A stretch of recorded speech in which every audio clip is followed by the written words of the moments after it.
Cycle tracks గా tech వీధులు నగరవాసులని గుప్పిట్లోకి తీసుకుంటున్న సైక్లింగ్ ట్రెండ్.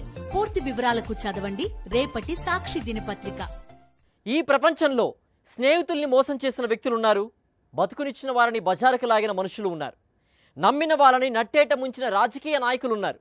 కానీ దేవుడి మీద కూడా కుట్రలు చేసే నీచ జీవిని మీరు ఎప్పుడైనా చూశారా?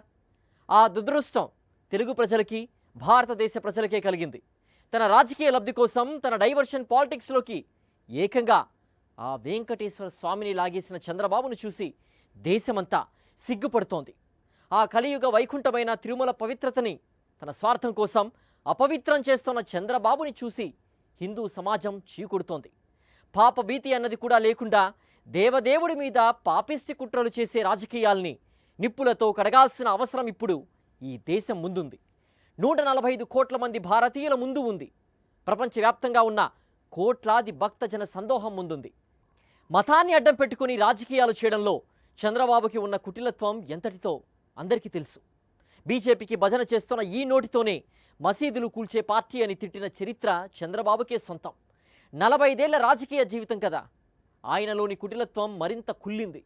మతాన్నే కాదు, ఇప్పుడు ఏకంగా ఆ భగవంతుడి మీదే కుట్రలు పన్నే హీన స్థితికి దిగజారిపోయారు చంద్రబాబు. చంద్రబాబు అరాచక పాలనపై 5.5 కోట్ల మంది ఆగ్రహం వ్యక్తం చేస్తున్న వేళ ప్రజల దృష్టిని మళ్లించడానికి 7 కొండలవాడి విశిష్టతనే అపహాస్యం చేసే కుట్ర పన్నారు. తిరుమల దివ్య ప్రసాదం లడ్డు మీద పన్నిన కుట్రల్లో అడ్డంగా దొరికిపోవడంతో ఆ నీచ కుతంత్రం నుంచి ప్రజల దృష్టిని మళ్లించడానికి డిక్లరేషన్ కుతంత్రానికి తెరతీశారు. మానవత్వమే జగన్మతమని ఆయన రాజకీయ జీవితం, చేసిన పాలన ఎలుగెత్తి చాటితే మత విద్వేషాలు రెచ్చగొట్టడమే నా రాజకీయమని మరోసారి నిరూపించారు చంద్రబాబు. దేవుడి దగ్గరికి వెళ్ళే కార్యక్రమాన్ని కూడా అడ్డుకునే మనస్తత్వం బహుశా నా రాజకీయ జీవితంలో నేను ఎప్పుడు చూడలే. దేవుడి దగ్గరికి దర్శనం చేసుకునేదానికి వెళ్తాము అని అంటే కూడా అడ్డుకునేందుకు ప్రయత్నం చేస్తూ అడుగులు వేస్తూ ఉన్న పరిస్థితులు బహుశా ఎప్పుడూ కూడా జరిగి ఉండదు. దేశంలో కూడా ఎప్పుడు బహుశా జరిగి ఉండదు. రాక్షస రాజ్యం అనేది ఇదే.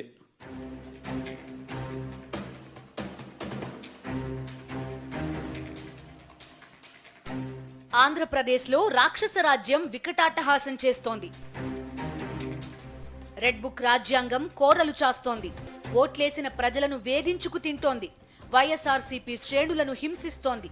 అభివృద్ధిని అపహాస్యం చేస్తోంది. సంక్షేమానికి సమాధి కడుతోంది. ఈ పాపాలన్నీ చాలవన్నట్టుగా ఇప్పుడు ఏకంగా ఆ వెంకటేశ్వర స్వామి మీదనే కుట్రల మీద కుట్రలు చేస్తూ పాపాన్ని మూటగట్టుకుంటోంది. అవును, ఆంధ్రప్రదేశ్లో రాక్షస రాజ్యం వికటాట్టహాసం చేస్తోంది. తిరుమల వైభవాన్ని అపహాస్యం చేస్తోంది. దేవదేవుడి దివ్య ప్రసాదం పవిత్రతనే అపవిత్రం చేస్తోంది. భక్తుల మనోభావాలతో ఆటలాడుతోంది. మత రాజకీయాలకు పదును పెడుతూ సమాజంలో మంటలు రాజేసే కుతంత్రాలు పన్నుతోంది.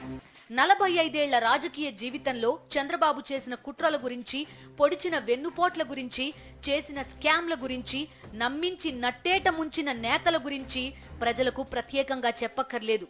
ప్రజలను, స్నేహితులను, రాజకీయ నేతలను, రాజకీయ పార్టీలను మోసం చేసి చేసి విసుగెత్తింది కాబోలు. తన నీచ స్వభావం విశ్వరూపం చూపించడానికి ఆ 7 కొండల మీదే పడ్డారు చంద్రబాబు. తన రోత రాజకీయాల వికృత రూపాన్ని ఎలుగెత్తి చాటడానికి ఆ వెంకటేశ్వర స్వామినే లక్ష్యంగా చేసుకున్నారు చంద్రబాబు. తన అరాచక పాలన నుంచి ప్రజల దృష్టిని మళ్లించడానికి తిరుమల దివ్య ప్రసాదంపై కుట్ర పన్నారు. ఆ కుట్రలు బట్టబయలై కోట్లాది మంది భక్తులు కన్నెర్ర చేయడంతో ఆ పాపాల నుంచి ప్రజల దృష్టిని మళ్లించడానికి డిక్లరేషన్ కుట్రకి తెరతీశారు చంద్రబాబు. తిరుపతి లడ్డూల విషయంలో చంద్రబాబు చెప్పినవన్నీ అబద్ధాలు అని ఒక్కొక్కటిగా రుజువవుతూ కనిపిస్తూ ఉన్నాయి. ఆ కనిపించే నేపథ్యంలో 100 రోజుల పాలన మీద టాపిక్ డైవర్ట్ చేస్తూ లడ్డూల టాపిక్ తీసుకొచ్చాడు. ఆ లడ్డూల టాపిక్లో చంద్రబాబు నాయుడు అడ్డగోలుగా తప్పు చేసి గుడి పవిత్రతను దెబ్బతీస్తూ అడ్డగోలుగా దొరికిపోయేసరికి మళ్ళీ ఈ టాపిక్ను డైవర్ట్ చేసేందుకు, లడ్డూల టాపిక్ను డైవర్ట్ చేసేందుకు కొత్తగా ఇప్పుడు డిక్లరేషన్ టాపిక్ తీసుకొచ్చి మళ్ళీ అది ఇంకొక రాజకీయం చేస్తా ఉన్నారు. వైఎస్ జగన్మోహన్ రెడ్డి తిరుమలకు తొలిసారి వెళ్లడం లేదు. ఆ వెంకటేశ్వర స్వామి దర్శనాన్ని తొలిసారి చేసుకోవడం లేదు. ప్రతిపక్ష నేతగా, ముఖ్యమంత్రిగా ఎన్నోసార్లు ఆ దేవదేవుడి దర్శనం చేసుకుని అనుగ్రహం పొందారు. అలాంటిది ఇప్పుడు డిక్లరేషన్ ని తెరపైకి తెచ్చి రాయలసీమ వ్యాప్తంగా వైఎస్ఆర్సీపీ ప్రజా ప్రతినిధులను, నేతలను హౌస్ అరెస్ట్ చేసి ఇంత అల్లకల్లోలం సృష్టించడం వెనుక చంద్రబాబు కుట్ర ఒక్కటే. తిరుమల లడ్డూపై తన కుతంత్రాలను చూసి చీకొడుతున్న ప్రజల దృష్టిని మతం మీదకి మళ్లించాలి. సమాజంలో విద్వేషాలు రేగితే ఆ మంటల మీద రాజకీయ ప్రయోజనాల చలి కాచుకోవాలన్నదే అంటున్నారు పరిశీలకులు. నా పాదయాత్ర మొదలెట్టేటప్పుడు వెంకటేశ్వర స్వామి ఆశీస్సులు తీసుకుని మొదలెట్టా. నా పాదయాత్ర అయిపోయిన తర్వాత నేరుగా తిరుపతికి వెళ్ళి కాలినడకన కొండెక్కి వెంకటేశ్వర స్వామి దర్శనం చేసుకుని తర్వాతనే ఇంటికి పోయా. నా పాదయాత్ర అయిపోయిన తర్వాత ఇవన్నీ తెలియవా రాష్ట్ర ప్రజలకు? మన అప్పుడు చంద్రబాబు నాయుడు గారు ప్రభుత్వమే కదా అప్పుడు ఉండింది. అప్పుడు నేను ప్రతిపక్ష నాయకుడినే కదా అప్పుడు. మన ఆయన కళ్ళ ముందరనే కదా వెళ్ళింది, తిరుపతి కొండెక్కింది 2 సార్లు. మళ్ళీ దాని తర్వాత నేను ముఖ్యమంత్రి అయినా. 5 సంవత్సరాలు తిరుపతి బ్రహ్మోత్సవాలకు వస్త్రాలను నెత్తిన పెట్టుకుని మోసుకుంటూ వెళ్ళి వెంకటేశ్వర స్వామి మీద భక్తి శ్రద్ధలు చూపిస్తూ వెంకటేశ్వర స్వామికి బట్టలు సమర్పించడం జరిగింది. నేను అడుగుతా ఉన్నా, ఫస్ట్ టైం ఎవడన్నా పోతా ఉన్నప్పుడు నువ్వేదో ఇట్లా మాటలు మాట్లాడినా అర్థం ఉంది. 10 సార్లు 11 సార్లు పోయిన తర్వాత ఈరోజు నేను తిరుమల తిరుపతి దేవస్థానానికి నేను పోతానంటే నేను అడ్డుకుంటూ ఈ మాదిరిగా నువ్వు నోటీసులు ఇస్తూ ఈ మాదిరిగా తిరుమల తిరుపతి దేవస్థానానికి నేను పోకూడదు అని చెప్పి ఈ మాదిరిగా నోటీసులు ఇస్తూ ఈ మాదిరిగా మా ఎమ్మెల్యేలకు, మా కార్పొరేటర్లకు అందరికీ కూడా ఈ మాదిరిగా నోటీసులు పంపుతూ ఈరోజు తిరుమల తిరుపతి దేవస్థానానికి నేను రాకూడదట, పోకూడదట. మానవత్వానికి మించిన మతం ఏముంది? ఈ సత్యం జగన్ రాజకీయ జీవితంలో అడుగడుగునా కనిపిస్తుంది. ముఖ్యమంత్రిగా 5 ఏళ్ల పాటు సాగిన జనరంజక జగన్ పరిపాలనలో కనిపిస్తుంది. అలాంటి జగన్ మీదే మతం పేరుతో కుతంత్రాలు రచించేసింది చంద్రబాబు ప్రభుత్వం. నిజమే, దేవుడి మీదే కుట్రలు పన్నిన నీచులకు మత రాజకీయాలు చేయడం ఒక లెక్క. ఆంధ్రప్రదేశ్లో శాంతి భద్రతలకు సమాధి కట్టేసిన రాక్షస రాజ్యానికి మత రాజకీయాలను ప్రేరేపించడం ఒక లెక్క. ఇలాంటి మతోన్మాదాన్ని నిప్పులతో కడిగి పారేశారు జగన్. ఇంకా 5 సంవత్సరాలు బ్రహ్మోత్సవాలలో తిరుమల తిరుపతి దేవస్థానానికి వస్త్రాలు సమర్పించిన నేను, ఇన్నిసార్లు తిరుమల తిరుపతి దేవస్థానానికి వెళ్ళిన నేను, ఈరోజు తిరుమల తిరుపతి దేవస్థానానికి నేను రాకూడదట, పోకూడదట. కారణం ఏమిటంటే నా మతమట. నేను అడుగుతా ఉన్నా, నా మతం ఏమిటి, నా మతం ఏమిటి అని అడుగుతా ఉన్నారు. అడుగుతా ఉన్నా నా మతం ఏమిటని. అవును, 4 గోడల మధ్య నేను బైబిల్ చదువుతాను, తప్పేముంది? బయటికి పోతే హిందూ సాంప్రదాయాలను నేను అనుసరిస్తాను, గౌరవిస్తాను. బయటికి పోతే ఇస్లాంను అనుసరిస్తాను, గౌరవిస్తాను. బయటికి పోతే సిక్కిజంను అనుసరిస్తాను, సిక్కిజంను నేను గౌరవిస్తాను. నా మతం ఏమిటని అడుగుతా ఉన్నారు. నా మతం మానవత్వం. డిక్లరేషన్లో రాసుకుంటానేమో రాసుకుంటా. తప్పు మీద తప్పు, పాపం మీద పాపం, కుట్ర మీద కుట్ర. ఆ తప్పు నుంచి ప్రజల దృష్టి మళ్లించడానికి, ఆ పాపాలను కప్పిపుచ్చుకోవడానికి, ఆ కుట్రలను దాచేయడానికి మళ్లీ మరో తప్పు, మళ్లీ మరో పాపం, మళ్లీ మరో కుట్ర. 45 ఏళ్లుగా ఇలానే రాజకీయం చేసిన చంద్రబాబు ఇప్పుడు మరింత దిగజారి తన పాపపు పరిపాలన నుంచి ప్రజల దృష్టిని మళ్లించడానికి వెంకటేశ్వర స్వామినే నీచ రాజకీయాల్లోకి లాగారు. ఆ మహాపచారం నుంచి ప్రజలను డైవర్ట్ చేయడానికి డిక్లరేషన్ పేరుతో, మతం పేరుతో కొత్త కుతంత్రానికి తెరతీశారు. తిరుమల లడ్డూ ప్రసాదం లభిస్తే సాక్షాత్తు ఆ శ్రీనివాసుడి ఆశీస్సులే అని భక్తజన కోటి భావిస్తుంది. చిన్న లడ్డూ ముక్క లభించిన ఆ వెంకటేశ్వరుడి కటాక్షం పొందినట్టు తన్మయత్వం చెందుతూ ఉంటారు భక్తులు. అలాంటి పవిత్ర లడ్డు వైపు భక్తులంతా అనుమానంగా చూసే కుతంత్రానికి తెరతీశారు చంద్రబాబు. హిందూ సమాజంలో అనుమానపు బీజాలు నాటే నీచానికి ఉడిగట్టారు. వాడని నెయ్యితో ఒక కుట్ర, తయారు కాని లడ్డూతో ఒక కుతంత్రం, జరగని తప్పు మీద ఒక పన్నాగం. ఒక అబద్ధాన్ని 100 సార్లు చెబితే నిజమైపోతుందన్న కుటిల నీతి మీద దశాబ్దాలుగా బతుకుతోన్న చంద్రబాబు ఇప్పుడు ఏకంగా ఆ వెంకటేశ్వర స్వామి మీదే అబద్ధాల ప్రచారానికి దిగిపోయారు. దేవదేవుడి వైభవం మీదే విష ప్రచారం చేసేశారు. తిరుమల వైభవం, విశిష్టత, పవిత్రత మరింత పరిఢవిల్లేలా వ్యవహరించాల్సిన ముఖ్యమంత్రే కలియుగ వైకుంఠాన్ని అపవిత్రం చేసే నీచానికి ఒడిగట్టారు. తిరుమల వెంకటేశ్వర స్వామి దివ్య ప్రసాదం మహాపవిత్రం. దాన్ని అపవిత్రం చేసే అవకాశం ఏమాత్రం లేదు. ఈ నిజం తెలిసి కూడా కేవలం తన పొలిటికల్ మైలేజ్ కోసం వైఎస్ఆర్సీపీ మీద విషం కక్కుతూ దేవదేవుడి లడ్డూ ప్రసాదాన్ని అవమానించారు. తిరుమల తిరుపతి దేవస్థానంలో లడ్డూ ప్రసాదాల తయారీ కోసం వినియోగించే సరుకుల కొనుగోలుకు ఒక పకడ్బందీ పద్ధతిని దశాబ్దాలుగా అమలు చేస్తున్నారు. ఆ క్రమంలో లడ్డూ ప్రసాదానికి వినియోగించే నెయ్యిని సరఫరా చేయడానికి ఎవరైనా టెండర్ పొంది ఉంటే వారు తమ నేతితో పాటు అది ప్రమాణాలకు అనుగుణంగా ఉందని national accreditation board of labs నుంచి సర్టిఫికెట్ పొంది ఉండాలి. ఆ సర్టిఫికెట్ను టీటీడీకి సమర్పించాలి. ఆ తర్వాత టీటీడీ నిపుణులు ఆ నేతిలో 3 నమూనాలు సేకరించి వాటిని పరీక్షిస్తారు. అందులో ఏమైనా తేడా ఉంటే వెంటనే ఆ నేతిని వెనక్కి పంపేస్తారు. దాన్ని వినియోగించే ప్రసక్తే ఉండదు. అలా తిప్పి పంపిన నెయ్యి రిపోర్టుని పట్టుకుని చంద్రబాబు చేసిన కుట్రని దేశ ప్రజలు, భక్తులు గ్రహించడంతో కించిత్ కూడా పాపభీతి లేని చంద్రబాబు కొత్త కుతంత్రానికి తెరతీశారు. డిక్లరేషన్ అనే టాపిక్ ద్వారా రాజకీయంగా టాపిక్ డైవర్ట్ చేసేందుకు, గొడవలు క్రియేట్ చేసేందుకు పక్క రాష్ట్రం నుంచి బీజేపీ వాళ్ళని పిలిపిస్తాడు, వైఎస్ఆర్సీపీ వాళ్ళని ఎవరిని రాకుండా చేసే కార్యక్రమం చేస్తున్నాడు, పోలీసులను మోహరిస్తూ ఉన్నాడు.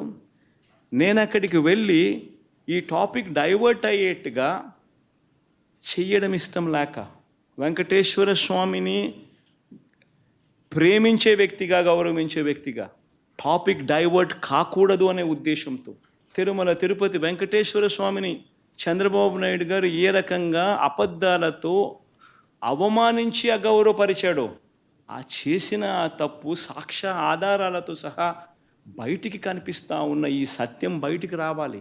ఈ పాపం రాష్ట్ర ప్రజల మీదకి రాకూడదు. పాపము చేసిన చంద్రబాబు మీద మీ దగ్గరే కట్టడి కావాలి. దానికోసం టాపిక్ డైవర్ట్ కాకూడదనే ఉద్దేశంతో నా పర్యటనను పోస్ట్పోన్ చేస్తూ ఉన్నాను. కరకట్ట మీద తన అక్రమ నివాసాన్ని వరద నుంచి కాపాడుకోవడానికి విజయవాడ నగరాన్నే వరదల్లో ముంచేస్తే ఇలాంటి పాలకులు కూడా ఉంటారా అని దేశమంతా నివ్వెరపోయింది. ప్రజలనే వరదల్లో ముంచేసిన ముఖ్యమంత్రిని చూసి యావత్ దేశం చీకొడుతుంటే వరదల్లో ప్రకాశం బ్యారేజ్కి కొట్టుకొచ్చిన పడవలను వైఎస్ఆర్సీపీ వాళ్లే వదిలారంటూ డైవర్షన్ పాలిటిక్స్ మొదలుపెట్టారు. 100 రోజుల పాలన కేంద్రంగా చర్చ కాదు, చీత్కారాలతో రాష్ట్రం మార్మోగిపోతుందని గ్రహించి ఏకంగా తిరుమలేశుడి మీద రోత రాజకీయాలు చేసి మరో డైవర్షన్ కుట్రకి తెరతీశారు.